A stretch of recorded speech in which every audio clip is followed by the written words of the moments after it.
अरे राम राम राम राम। कितनी जोर की बारिश हो रही है। 2 दिनों से यह बारिश तो रुकने का नाम ही नहीं ले रही है। मुझे लगता है अब जल्दी ही मेरी छत से पानी टपकने लगेगा। तभी उधर से एक शेर बारिश से परेशान होकर छिपने की जगह ढूंढते ढूंढते उसी किसान की झोपड़ी के पीछे बने तबेले में घुस जाता है, जिस तबेले में उस किसान के कुछ गधे बंधे हुए थे। अंधेरा ज्यादा होने के कारण शेर गधों को देख नहीं पाता है और उन्हीं के बीच जाकर खड़ा हो जाता है।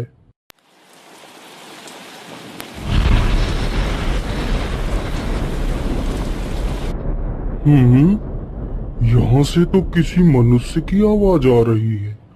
चलो चुपचाप बैठा रहता हूँ। जैसे ही यह आदमी मेरे करीब आएगा मैं इसे खा लूंगा। हाय हाय हाय, यह बारिश कब रुकेगी? ऊपर से यह टपका भी आ गया। अब मैं क्या करूं? इस टपके से कैसे बचूं? इतना तो डर मुझे शेर और बाघ से भी नहीं लगता है जितना डर मुझे इस टपके से लगता है। अरे यह टपका कौन है? मुझे लगता है यह टपका तो मुझसे भी ज्यादा खतरनाक है। अभी तो यह आदमी शेर और बाघ से ज्यादा इस टपके से डर रहा है। चलो जल्दी से मैं यहाँ से निकल लेता हूँ, नहीं तो कहीं टपका ने मुझे देख लिया तो मेरी खैर नहीं। ओहो, अब मैं इस टपका से कैसे बचूं? चलो जल्दी से मैं अपनी मौसी के घर चला जाता हूँ।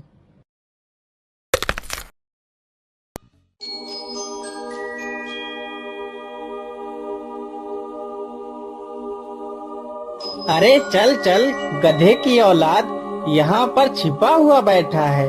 अरे चल जल्दी। अरे ये क्या, जिसका डर था वही हुआ। यह टपका तो मुझ पर हावी हो गया।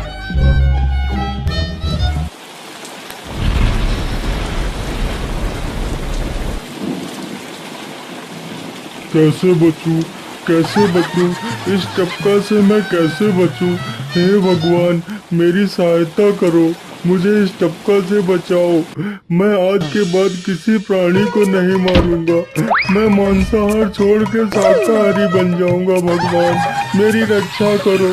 शेर को दौड़ते दौड़ते रात से सुबह हो जाती है।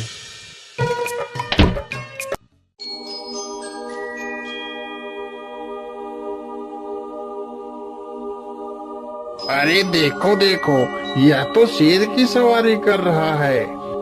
अरे हाँ, सच में ये तो शेर की सवारी कर रहा है। इसे तो डर भी नहीं लगता है।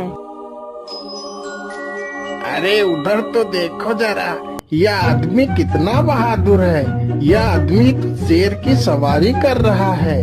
जिस शेर को देखकर हमारी धोती आगे से गीली और पीछे से पीली हो जाती है, यह तो उसकी सवारी कर रहा है।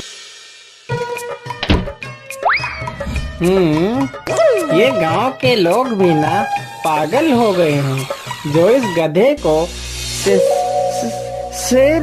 अरे बाप रे, यह तो सच में एक शेर है। हे भगवान मेरी रक्षा करो, शेर तो मुझे खा ही जाएगा। राम राम राम राम राम। अब क्या होगा? इस शेर से कैसे बचूं? अरे यह तो एक बरगद का पेड़ है। यही अच्छा मौका है। जल्दी से इस बरगद की जड़ पकड़कर ऊपर चढ़ जाता हूँ।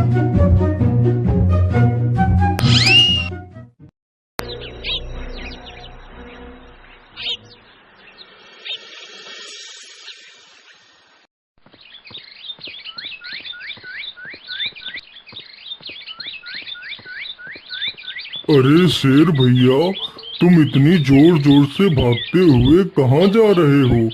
आप तो बहुत डरे हुए लग रहे हो। आप तो जंगल के राजा हो, आपको किसका भय है? टपका, वो टपका मेरी जान के पीछे पड़ा है। अरे शेर भैया, जरा मुझे बताओ वो टपका है कहाँ? अरे भालू भैया, वो टपका मेरी पीठ से उतरकर उस बरगद के पेड़ पर चढ़ गया है। उसने मुझे रात भर खूब दौड़ाया है। वो तो भगवान का शुक्र है कि मैं जिंदा बच गया। चलो शेर भैया, मुझे उस टपके के पास ले चलो, जरा मैं भी तो देखूं आखिर ये टपका है कौन। अरे नहीं भालू भाई, बड़ी मुश्किल से तो मेरी जान बची है। मैं अपनी जान फिर जोखिम में नहीं डालूंगा। तुम्हें जाना है तो जाओ। अच्छा, ठीक है शेर भाई, तुम यहीं रुको, मैं अभी बरगद के पेड़ पर देखकर आता हूँ आखिर ये टपका है कौन। जाओ बच्चों, जब वो टपका तुम्हारे ऊपर हावी होगा तो पता चलेगा। अरे कहाँ है यह टपका जिसने राजा जी की हवा टाइट कर दी। चलो इस पेड़ पर चढ़कर देखता हूँ। अरे बाप रे बाप, शेर क्या अकेला कम था, जो ये भालू भी आ गया। मुझे लगता है कि आज मेरी मौत निश्चित है। भालू पेड़ पर उल्टा होकर चढ़ने लगता है, तभी किसान और तेज से कांपने लगता है। कांपने की वजह से किसान के हाथ से छड़ी छूट जाती है और उल्टा होकर चढ़ रहे भालू के पिछवाड़े पर जा लगती है। भालू धड़ाम से जमीन पर गिरता है।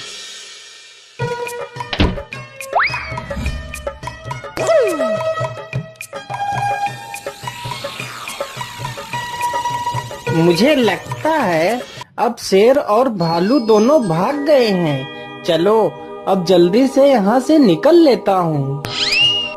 सारे राज्य में यह बात फैल गई कि हरिया किसान बहुत ही बहादुर है और वह शेर की सवारी कर लेता है। धीरे धीरे यह बात राजा तक पहुँच गई।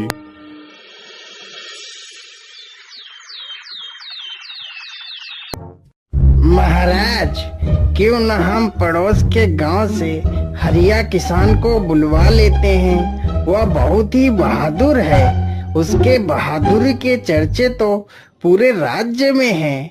मुझे पूरा विश्वास है वह इस काम को जरूर कर सकता है। वह इस दुष्ट शेर को जरूर पकड़ लेगा।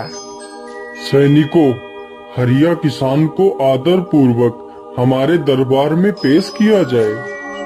महाराज, आपने हमें याद किया। बताइए क्या बात है। मालिक, हमसे कोई भूल हो गई क्या मालिक? नहीं हरिया, तुमसे कोई गलती नहीं हुई है। यह कुछ लोग पड़ोस के गांव से आए हैं। इनका कहना है कि इनके गांव में कोई दुष्ट शेर आ गया है जो इनके पशुओं को उठाकर ले जाता है और उन्हें मारकर खा जाता है। हमने तुम्हारी बहादुरी के बहुत सारे किस्से सुने हैं। तुम बहुत ही बहादुर हो, इसलिए मैं तुम्हें उस शेर को पकड़ने की ये जिम्मेदारी सौंपता हूँ। अरे बाप रे बाप, उस बार तो मैं शेर के हाथों बच गया था, लेकिन इस बार मैं नहीं बचूंगा। अगर मैंने महाराज को सच सच बता दिया तो झूठ बोलने के जुर्म में मुझे फांसी पर ही चढ़ा देंगे। अरे हरिया, तुम मन ही मन क्या बड़बड़ा रहे हो? कुछ नहीं महाराज, कुछ नहीं। मैं सोच रहा था कि मैं शेर को कैसे पकड़ूं। ये लो हरिया, कुछ स्वर्ण मुद्राएं रख लो, ये तुम्हारे काम आएंगी। क्या करूं, कैसे पकड़ूं उस शेर को? ये महाराज ने भी मुझे कैसी दुविधा में डाल दिया है। क्या करूं, क्या करूं? हाँ, मिल गया। फिर हरिया बाजार से एक रस्सी और एक जाल तथा एक बकरी खरीद कर लाता है। चलो जल्दी से, मैं यहाँ पर एक गड्ढा खोद देता हूँ।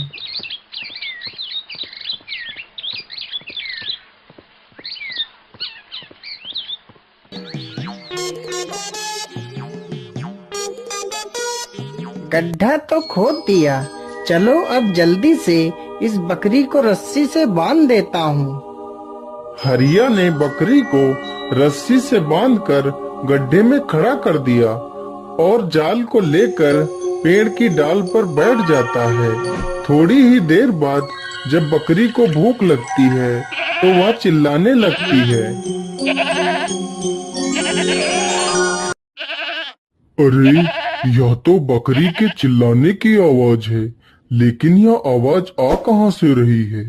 आसपास तो कोई नहीं दिख रहा है। मुझे लगता है यह आवाज उस पेड़ के पास से आ रही है।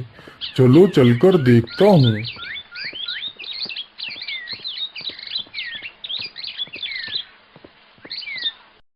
अरे वाह, आज तो शिकार मेरे पास खुद चलकर आ गया। शेर तुरंत ही बिना देर किए हुए गड्ढे में छलांग लगा देता है। तभी किसान तुरंत ही बकरी को ऊपर खींच लेता है और जाल को गड्ढे के ऊपर गिरा देता है। शेर गड्ढे में ही फंस जाता है। यह देखकर गांव के सभी लोग बहुत ही खुश हो जाते हैं।